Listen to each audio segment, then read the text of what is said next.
Today on Locked On Canadians Happy Halloween, we're going to ask you to think about who you would give up to get a second line center.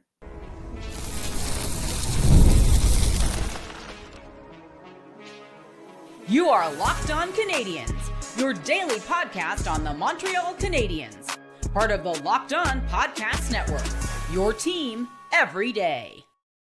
Hi there, everyone, and welcome to another episode of Locked On Canadiens. I want to thank you all for making us your first listen of the day. As you know, we are free and available wherever you get your podcasts, as well as on YouTube as part of the Locked On Podcast Network, your team every day. And today's episode is brought to you by Game Time. Download the Game Time app, create an account, and use code LOCKEDONNHL for $20 off your first order. My name is Laura Saba, also known as The Active Stick, and I'm joined, as always, by my wonderful co-host, Ian Boisvert, also known as Maybe It's Ian. You will notice that neither of us is dressed up for Halloween. The Montreal Canadiens have not given us any inspiration. So this is really their fault, but we hope you're enjoying Halloween. Ian, how are you doing on this, what here is a rainy, horrible day? Yeah, it's also pretty rainy where I'm at too. Can I share something that's rather fun for me, just Yes, personally? of course.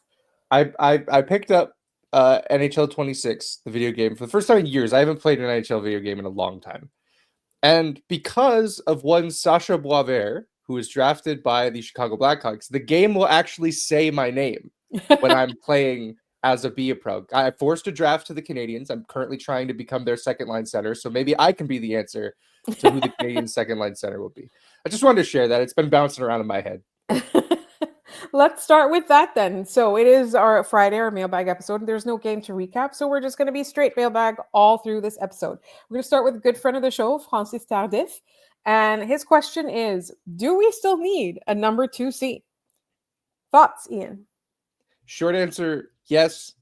Long answer, yes. Like I don't think that this start really changes anything for me. I think Kapanen, who, by the way, he did confirm it's Kapanen. How many times has he confirmed his name now? We keep going back and forth. He told Arber Basu specifically it's Kapanen. So everyone who's like, it's Kapanen, it's not. You can, as Gord Miller once said, you cannot mispronounce your own name. So it's Kapanen. Despite how good Kapanen has been, I still think that there is a need at that position. Because if you have Kapanen playing as your third line center, that's really funny. Yeah. Like, it's just really an embarrassment of riches down the middle, right? Yeah. I still think they're desperate for a left shot center, which I think which is one of the reasons I think they're leaning towards going that route of finding a second line center eventually. But yeah, I do think it's still a need for this team. It's just maybe not as desperate of a need as maybe we once thought. Yeah, I'm going to agree with you there. I just think that right now, this team is doing well, but we're talking about a contending team. We're talking year in, year out. These guys have to be tough to play against in the regular season, and then they have to be tough to play against in the postseason. They have to have the ability to win, and also they have to have depth in case anyone gets injured, right? So to me, like, it's not enough, right? So to follow up from that, our really good friend of the show, Robert Rice, sends us a question, right? I'm going to read it all. Trade deadline scenario. The Habs are the third seed in the Atlantic and are close to second, 3 points, and names are flying around about who they might trade for. For the purposes of this, let's pretend Pittsburgh cools off from their current pace and is out of the playoffs in this scenario. So 5 names are involved. Likelihood of them moving goes from super low to reasonable based on a few things, but let's just have fun.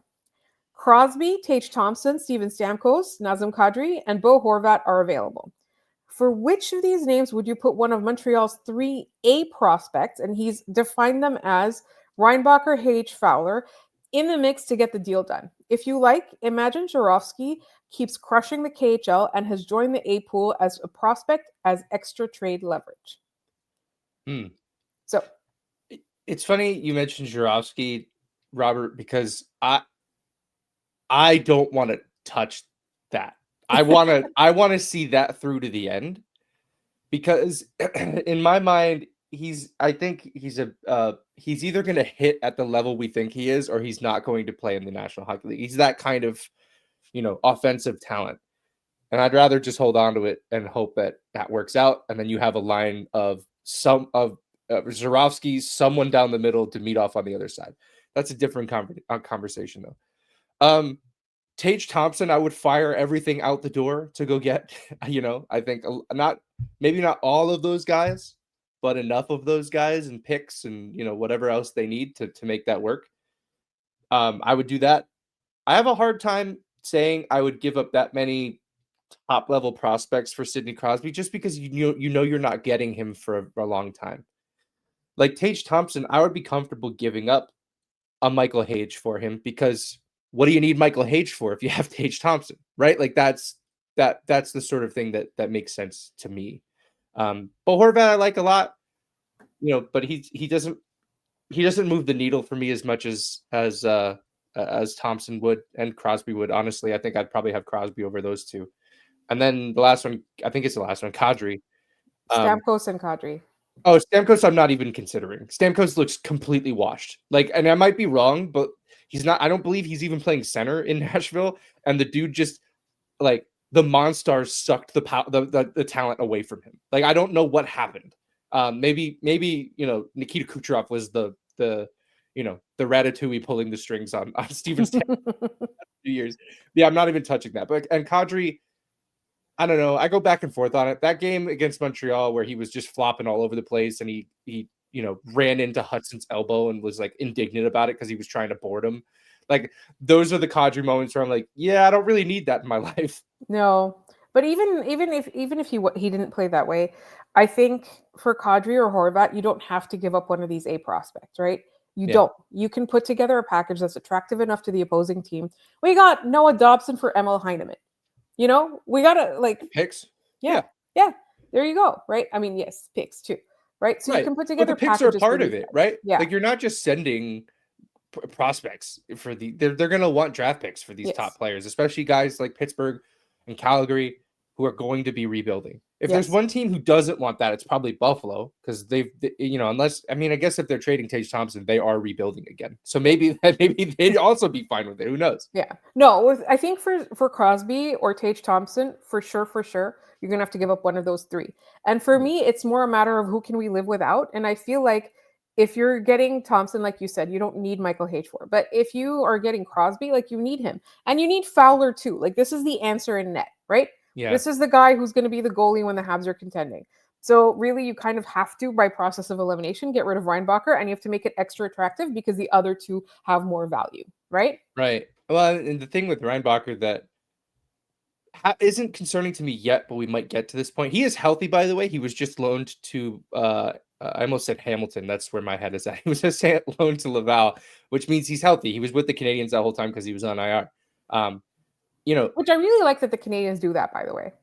Well, that they say that they I think it's a rule. I think they have to keep them up. If you got injured, because you get paid at the NHL salary while you're up there. Yeah. Which is, it's got to be pretty sweet. I mean, it hasn't been great for David Reinbacher from a playing hockey standpoint, but from a putting money in his pocket standpoint, it's been pretty good. But all of that to say, the less he plays, the more certain, the less certain we are that he will be the guy that we think he is. And that's also true for every other team watching him. So that's a delicate balance to play. It's it's a stock market essentially on this player, and you need to sell at the right point, or just know I'm going to hold on to him and try to think that he turns into that top four, right shot defenseman. Yes. Okay, we've got time for one more in this segment.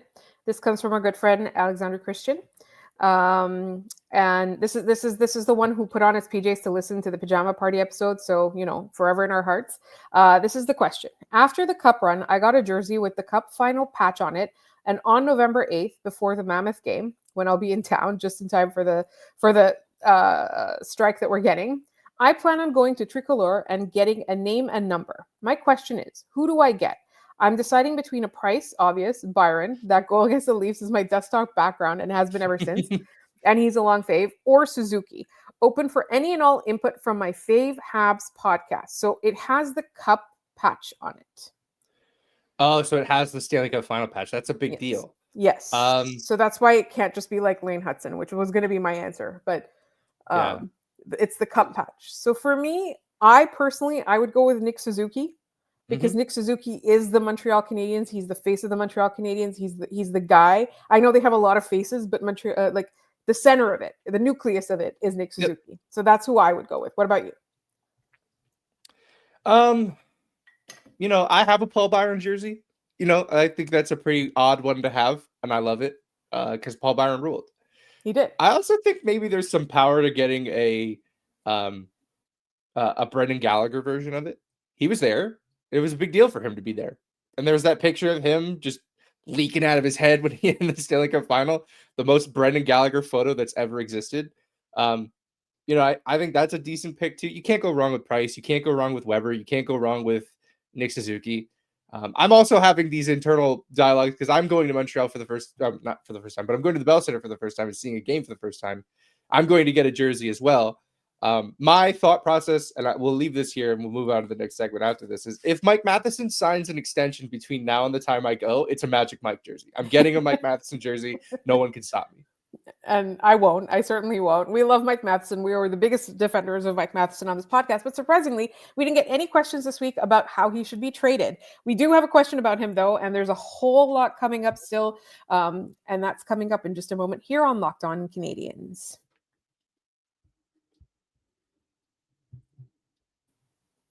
This episode is brought to you by Game Time. Hockey season is officially here, and nothing beats being in the arena for those opening games. But let's be real, getting tickets can be a total headache. Between waiting in queues, surprise fees, and prices that jump right before checkout, it's easy to get frustrated when all you want to do is cheer on your team. And that's where Game Time comes in. The app that gives fans the advantage. It's your ultimate life hack for scoring amazing NHL tickets fast, easy, and stress-free.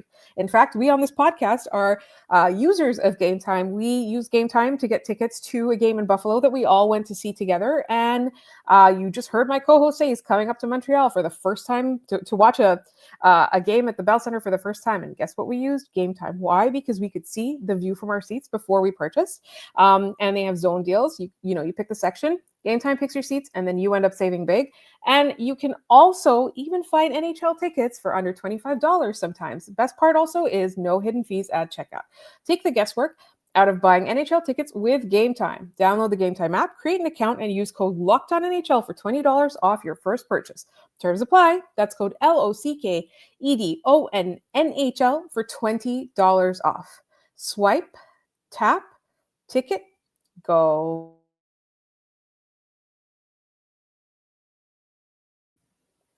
All right. I did tease a Mike Matheson question. So it was a quick one. Would you re-sign Mike Matheson, and how much would you pay? So I think we're on the record of saying yes. Yep. Yeah. Yeah, it's yes. I don't know so much that the dollar amount is going to be what causes the hang up here. I think it's going to be term. Mike Matheson wants some term. The Canadiens are probably a little less, excited to give that term. I think, you give him a raise for the work that he's done. You give him about $7 million, 4 or 5 years, 4 years probably is where it nets out. He probably asks for 5. The Canadiens probably ask for 3, and they meet in the middle at 4 with some 7-team no trade protection. So he can't go to anywhere in Canada or Buffalo. And that's if I had to put my, if I had to make a claim as to what was happening, that's probably what I would guess. Yeah. Okay. So next question. This comes from Kyle Roberts. Hi, Ian, Laura, Roberts brothers, and company. There's Roberts cousins too. I don't know if you guys knew this. I don't know if we've mentioned it on the show. Yeah. But they're Roberts cousins too. I've been thinking about the personalities and playing styles of the Canadiens and the Rocket rosters, and I'm curious, if you had to compare any of these players to fictional hockey characters from TV shows or movies, who would they most resemble? Have fun with it. I'm excited to hear your comparison. For example, Samuel Montembeault would be Magoo from MVP. Florian would be Jeff Hansen from Slapshot. I would have put Arber there, but I was trying to go by position, but you don't have to do that. Thanks for entertaining the nonsense. It's not nonsense. It's Friday. We have fun with the Friday mailbag. Ian, do you have any thoughts? I think that for me, the tap-in answer here is Arber Xhekaj is Doug Glatt from Goon. I think that's the easiest... Yes. The easiest way to go about this is a guy that was working at Costco and went undrafted and ends up in the show. Like, I think that's, and he did so by pounding guys' faces in. I think that's it. I don't have another one because I think that's all I need. That's a tap in. Okay. So I had a lot of trouble with this actually, because I started thinking about like all the movies I've seen, all the like the shows, which I have to be honest, I haven't watched all of Letterkenny and Shoresy. Please do not kick me out of Canada. I just haven't gotten there yet. I'm sorry. I had a lot going on. And I couldn't come up with one. I couldn't come up with one that I thought was appropriate. Does that make sense? Yeah, I think so. I mean, it's not like hockey is like overflowing in the media zeitgeist right now, right? Yeah. If I had I to go really with one, wanted to do a go. Mighty Ducks one. Like, yeah, I needed to do one of those, like something wholesome, right? Sorry, go on. I interrupted you. I was gonna say the only other one I can think of is that Kaiden Guhle reminds me of Riley from Letterkenny. I believe his dad or his uncle was an NHLer. So that to me, like just the long blonde hair, the very aloof sense of being. Yes. That one also felt pretty close. So listeners, it's up to you guys. We want to hear from you. Which hockey characters in fictional works do the Montreal Canadiens playing styles or personalities remind you of? Leave in the comments. Send it to us lockedoncanadiens@gmail.com. You can also find us Blue Sky, Instagram, and TikTok at Locked On Canadiens. We want to hear your answers. All right. We have plenty of time in this segment for more questions. I don't know where my brain went. All right. We've got a question here from Nathaniel. What has surprised you most about the Habs' strong start, and what is your greatest fear for what could derail things this season? I mean, for me, the biggest surprise is Oliver Kapanen. Just his ability to slot in and be that guy. Can you imagine what this team would look like if he looked like an NHL AHL tweener and didn't look like a bona fide NHL? Like it would be horrible. Like there wouldn't be any continuity throughout the lineup. I don't think Demidov is off to as great of a start. I feel like I know Alex Newhook is not off to as great of a start. So for me, that's the biggest surprise, and also kind of the biggest, not house of cards, but like, he could regress and go back a little bit to not to what he was last year, but like maybe this is him punching above his weight, and if that happens, are you able to weather that storm? The other being Jacob Dobes. Like if he regresses, which there are some signs that he might be in the middle of doing, given just the rebounds that he's giving up and all of that stuff, that would derail things, especially given, and we'll talk about Montembeault soon, where Montembeault is at right now. I think, we are going to talk about Montembeault in a second. I think for me, I do agree about the surprise. For me, the biggest fear is that Sam doesn't figure it out because, no matter what, Dobes is going to come back down to earth, right? This is an unsustainable pace he's on. I love him. I really do. I just think that, Montembeault needs to figure it out. So let's get to that question, actually. I think it is from my friend Curtis, if I'm not mistaken. And the question was, is Samuel Montembeault in danger of losing his starting job? Yes, it was Curtis. I think the answer is yeah. I think he is in danger of it. That's not to say he has lost it yet. This gives us a nice opportunity to mention that Thursday after morning skate, over 2 full days before the Canadiens' next game, Marty St. Louis announced that Sam Montembeault has the net on Saturday against Ottawa at home, coming home from their road trip. And I thought that was odd. Not that he got the start, but that Marty announced it this far in advance. We went from, he was looking at the beginning of that road trip and going, I don't know who's going to play in net tomorrow. And that was like the Buffalo game. He was like, I don't know who's playing in net. Don't worry about it. And now he's like 2 days in advance. It's Sam Montembeault. I think it's kind of odd. I think he's trying to gas his guy up. I think he's trying to say, this net is yours. Go get it back. Which is great. Marty has a really high emotional intelligence. I think that's what the play is here, especially because towards the end of that last game, you could see Dobes kind of faltering a little bit. You can go back to Sam and be like, look, the door's open for you now. Go take it. Yeah. And it also takes the pressure off of Dobes, right? That too. Yeah. Having 2 good goalies is good for both of these goalies. People like to make it out to be like, oh, he's stealing his job. He's got to take his job back. And there's some element of that, but it's not competition in the sense that like one of them is benefiting from the other's downfall. If they're both excellent, they both get to be excellent. Like there's no problem with that. And they both get the mental rest that they deserve too, right? Physical and mental rest. Yeah. All right, we've got time for one more question here. And this is Catagrins on Blue Sky asks, I know you're a travel girly, Laura, so what are your best and worst airport experiences? So people are going to they're going to start throwing tomatoes at me for saying this, but I've always had good experiences at Heathrow, knock on wood. I know their security line is awful. I know a lot of people don't like it, but Terminal 5 Heathrow has always been my favorite. I find the Dubai airport overrated, is not the best in the world. Qatar airport is actually really nice, but it's so overcrowded. If you're looking for like a smallish airport, SFO's Terminal 6 is great. Brand new. They have water. I love any like eco-sustainable airport. Love them.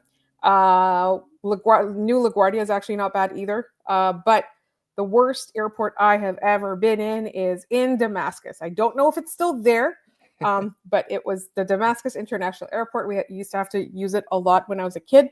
And it was always a horrible experience from like how dirty it is and all that. And also I do have to say something while I'm on the soapbox. What is with all the airports in Canada? Can they not clean the washrooms? They like honestly, every Canadian airport I have ever been in has the worst washrooms, and I go to every single one looking for a clean washroom, and they don't have them. Anyway, that's my soapbox. We're gonna get back into hockey. We are gonna talk about hockey. We still have a bunch of mailbag questions, and that's coming up in just one moment here on Locked On Canadiens.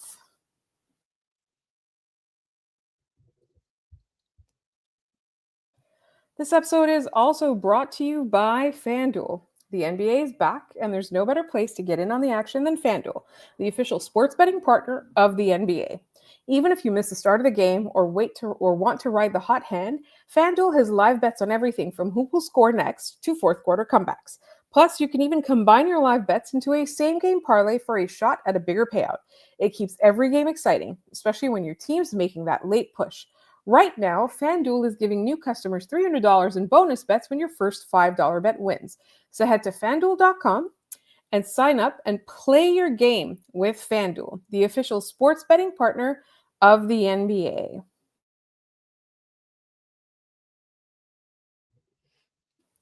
I feel like I got lost in that rant and I really care about airports, apparently. Well, I didn't have much else to say because, I mean, don't fly anywhere in the States right now. We don't have air traffic control. So we can't recommend that. Which airports are bad right now? I think all of them, dude. I think they're all bad. They're all bad. All right. So I did forget to mention that most of these questions are from Blue Sky. We just had three email questions, right? So our friend Boondoggle asks, considering that this is the McKenna draft, how long should flailing teams wait to trade assets and wrap up the season?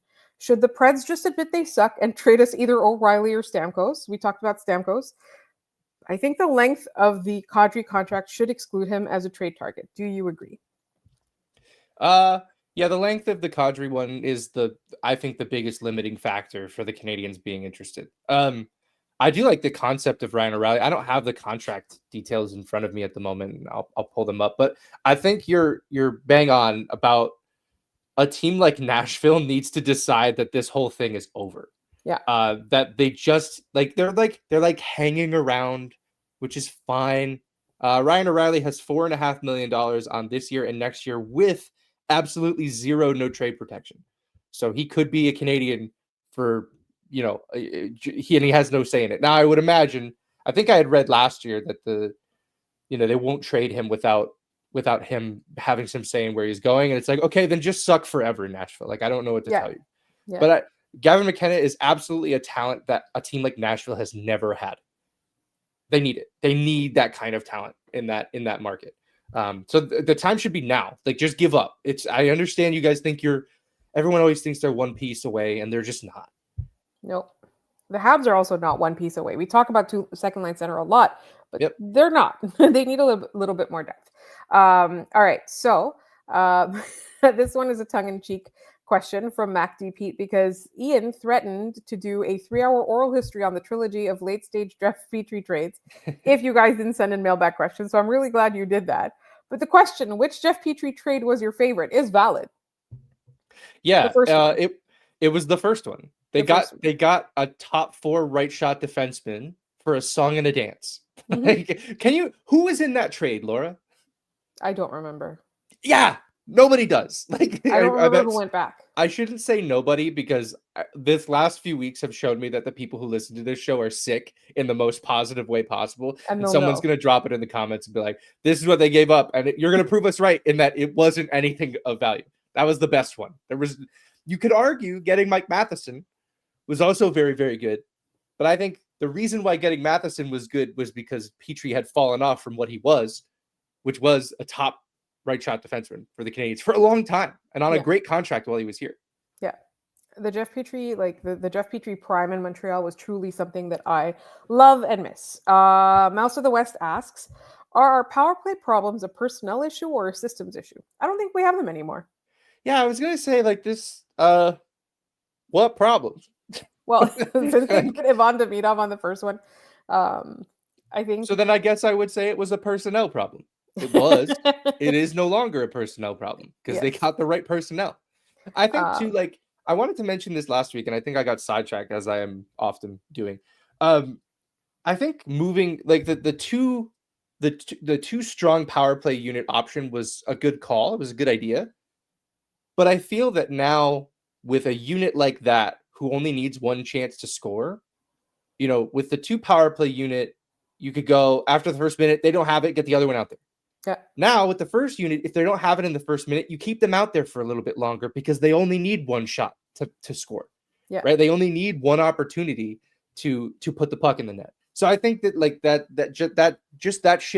shift alone could generate more offense. Just knowing that we have our horses, they're going to take us. Like we are going to be fine if we just stick to this group of dudes. Yeah. This group of, I love when we talk about groups of dudes, or this particular group of dudes. Rive Wolf asks, can you both rank your top 5 best looking jerseys in the NHL this year? Mine are number 5, the Jets Navy alternate. Number 4, the Detroit Centennial jersey. Number 3, the Kraken Sea Blue. Number 2, the Ducks Orange home. And number 1 will always be the Habs home game. However, I'm going to make this home jersey. Sorry, not home game. I'm going to make this a little bit difficult. I'm going to eliminate the Habs as a possibility because even though we are both Montreal Canadiens fans, I think objectively the Montreal Canadiens home jersey is the best one in the league. I will not be deterred from this opinion. Neither will Ian. So we're going to take that off. Like, do you have a top 5 that you feel comfortable with this year? I think first of all, I agree with you. It's the Canadiens jersey, and then there's everyone else. Like it's just, and that's not. Oh, you guys are homers. Yeah, man. It's the greatest. It's the greatest uniform in sports. Like I just don't have another. If you don't want to have that conversation, let's not have it. For me, can I just say what you said before we started recording? Which is, I don't remember. There's a reason they haven't changed this in 70 years. Yes, exactly. Like, you know, Boston changed theirs like a few times in the past few years, and then they're like, we should just go back to what everyone likes. Like they tried too hard. You know, that Detroit Centennial jersey is my favorite jersey that came out this year. I really, really like it. So good. So good. I'm so happy for Detroit fans that they get that. Yes. I love the Minnesota Wild throwback to when they were like first came into the league. Like the numbers are like have like shocks on them, it looks like. I like that a lot. The Rangers throwback jersey isn't too bad. I think there's some mixed opinions on it. So I'll put that 5. I think 3, the Oilers alternate that they came out with this year. It's really busy, but it's really fun. Mm-hmm. And that's fine by me. Were the Flames wearing an alternate against the Canadiens? No, that's just their uniform. That's just their regular uniform. Wait, I do think it was the Oilers one that I liked. I'm so sorry. Yeah. No, it's there's so many, you know, and I've heard rumors that reverse retro is going to be coming back at some point. Not to say that it'll be the same uniforms, but that, you know, that some league-wide throwback thing will be coming back. This is coming from the Hockey Jersey subreddit, so take that with a grain of salt. Can we do Scott's question?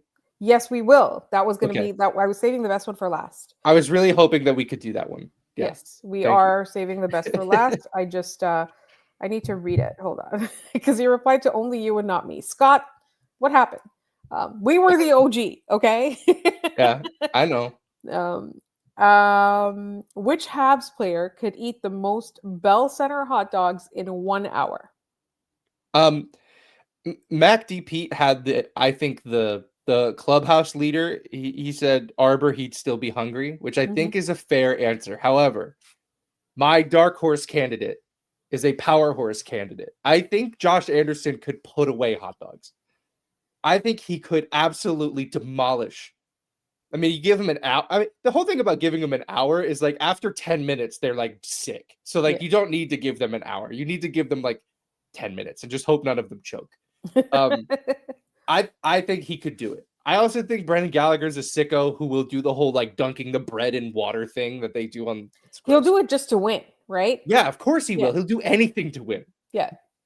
And also Nick Suzuki said, I think he was on the That's Offside podcast, if I'm not mistaken, that like he has many hidden talents and it's really frustrating. So maybe hot dog eating is one of Brendan Gallagher's. I think, you know, what's really funny is that I just thought about like who would not be able to do this. And I know like Samuel Montembeault's nickname is Snacks, but I feel like he would like to take his time with his food. Yeah. Right? He's going to chill. He's not going to be able to shovel food in his mouth the way that, let's say, a Josh Anderson or an Arber Xhekaj could. Yeah, I completely agree with that. The last thought I have on this is that Juraj Slafkovsky would seem like he would be really good at it, but I just feel like he'd be laughing the whole time. Like I would be able to do it. Okay, who's cheating and like hiding the hot dogs? I think also Brendan Gallagher. I think that's how he gets his edge. His win. I think he's also doing that. Yeah. I like that. I feel like maybe also I had it and now I lost Kaiden Guhle. Sorry. I had it and then I lost it. Like Kaiden Guhle, like I feel like he would quietly just hide them. Yeah. Counterpoint, has Lane Hudson ever eaten a hot dog? No. I don't think so either. Connor Bedard's never had fast food before. Like, I don't think Lane Hudson has ever had a hot dog. Lane Hudson only eats like fuel for hockey. That's it. If you have photographic evidence of Lane Hudson eating a hot dog, we want to see it. Send it to us, lockedoncanadians@gmail.com. I don't know that it happened. I don't think so. I think everything he does is hockey. Like, everything. So he's only ever eaten hockey fuel. All right. That's it for our mailbag this week. I want to thank you all for your questions. And we do have to get to trivia. And I'm not going to do the sound effects this time. I'm going to find new reasons to use the sound effects. Like, it got old after 4 episodes. I'm just going to find new ways to use new sound effects. You jumped the shark, Laura. I got trigger happy with that. Can't give us a soundboard. It's not good news. All right. I want to apologize for yesterday's question because I think the more I thought about it, the more poorly written it seemed in my mind. I just wanted to keep matching the sicko energy that people were providing. So I think I got a little lost in the sauce, but I'll try to recount it anyway. Since the year 2000, no Montreal Canadian has had a more productive first 11 games than Nick Suzuki, who has 16 points in 11 games. Cole Caulfield has 13 points and is tied for second with this former Montreal Canadian. Who's the answer to this one, Laura? Do you know it? No. I think Tyler Toffoli. Oh, amazing. In that 2021-22 campaign. I guess it was just the 21 campaign. Yeah, he was. He came. Well, they played his favorite team to play against, Vancouver, 100 times to start that season, and he just dominated. Yes, that was so fun. That Tyler Toffoli era. I think he just played 900 games. I feel like I saw Kat Toffoli post something about with like cupcakes and stuff. Yeah. But I honestly, if there was one guy from all of those times that I could have kept, Tyler Toffoli keeps coming back. I know I said Philippe Danault in the past, but I feel like I wish Tyler Toffoli was part of this group of dudes. Don't you wish that? Yeah, I said this too, and you know we'll get to the next question in a second because it is actually baseball related. But when the Nationals, my Washington Nationals, when they won the World Series, my first thought was like the guys that I wish were still there, right? I wish Bryce Harper was still there, even though I know how that ended. I wish Jason Worth was still there. You know, when they made it to the Cup final, I was like, I wish Thomas Plekanec was here for this. I wish Saku was here. I wish, you know, like I went through that list. If and when they get back to that point, Toffoli's like close to the top of that list. Like he had such an immediate impact in this city. All right, I teased it. It's a baseball question. As you're listening to this, Game 6 of the World Series is tonight, Friday, and Saturday is the Game 7 if they need it. So you'll already know by the time we answer this question on Monday who will have won the World Series. But this question is, the last time the Jays played against the Expos in Montreal was in 2003. They did play against each other in 2004, but it was a neutral site game. In that final Jays game at Olympic Stadium, the Expos lost 4-2. Who had both RBIs for the Expos? If you have the answer, put it in the comments down below this video. Let us know how smart you are, and we'll give you a shout out on the next episode of the show. You heard the man. You can reach us at lockedoncanadians@gmail.com. You can also find us on social media. We're on TikTok, Blue Sky, and Instagram at lockedoncanadians. You can leave the answers or any mailbag questions in the YouTube comments. Please subscribe to this podcast wherever you get podcasts, as well as on YouTube. As I said, we're free and available every day as part of the Locked On Podcast Network. When you're done listening to this podcast, listen to Locked On NHL. They've got game night on, so they talk about every game every day. You're getting recaps of all the games, and sometimes you'll see us on there. It's a great show, so please check it out. In the meantime, you can also find us on social media. My co-host is at Maybe It's Ian. I am at The Active Stick. Thank you so much for listening. Go Habs, and we will see you guys on Monday.